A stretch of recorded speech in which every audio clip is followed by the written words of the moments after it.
যাবার সময় হয়ে গেল।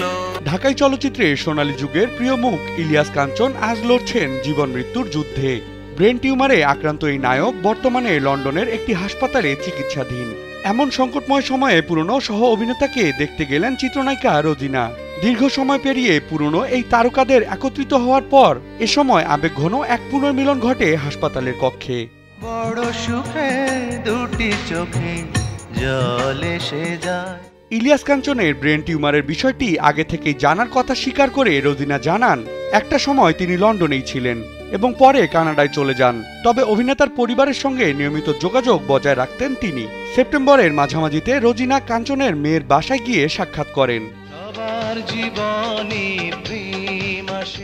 সহ অভিনেতা ইলিয়াস কাঞ্চনকে নিয়ে রোজিনা আরো বলেন, কাঞ্চন অসুস্থ হলেও মানসিকভাবে তাকে দৃঢ় মনে হয়েছে। ব্রেনের সমস্যা থাকায় মাঝে মাঝে কিছু স্মৃতি ভুলে যান, তবে সব মিলিয়ে আমি তাকে অনেক ভালো দেখেছি।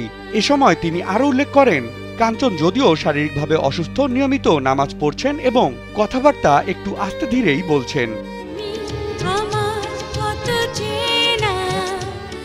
বর্তমানে ইলিয়াস কাঞ্চন লন্ডনের হার্লি স্ট্রিট ক্লিনিকে অ্যান্টোকোলজিস্ট ডক্টর ভিনায়ারের তত্ত্বাবধানে চিকিৎসাধীন। আগস্ট মাসে তার মাথায় অস্ত্রোপচার হয়েছিল। বর্তমানে তিনি টার্গেট থেরাপি নিচ্ছেন।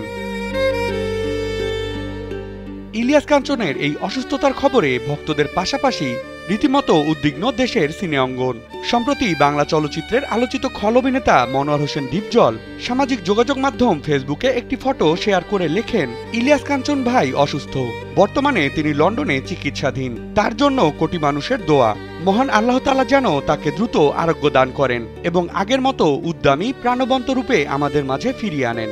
ভালোবাসা ও প্রার্থনায় আমরা আছি তার পাশে। বিনোদন ডেস্ক, কালবেলা।